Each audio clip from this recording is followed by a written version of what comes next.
യുനെസ്കോയുടെ പുരസ്കാരവും അതിലേറെ അനുമോദനങ്ങളും ഏറ്റുവാങ്ങി കഴിഞ്ഞ ദിവസമാണ് മേയർ ബീന ഫിലിപ്പും സെക്രട്ടറി ബിനിയും തിരിച്ചെത്തിയത്.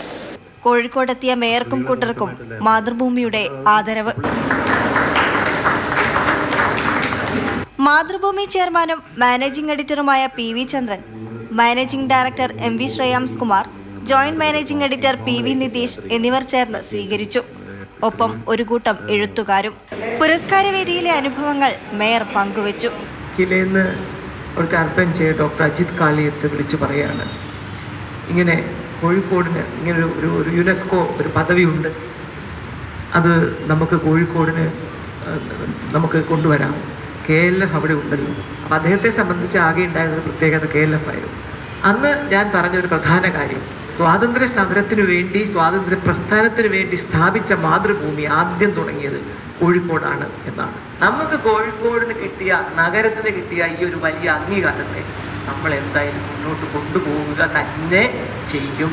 സാഹിത്യനഗരം പദവിയുടെ വ്യാപ്തി എങ്ങനെ വർദ്ധിപ്പിക്കാമെന്നായിരുന്നു തുടർന്നുള്ള ചർച്ച.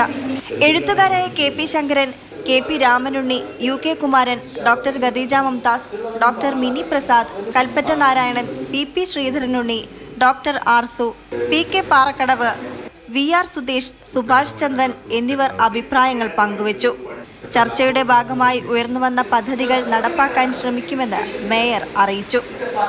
മാതൃഭൂമി ന്യൂസ്, കോഴിക്കോട്.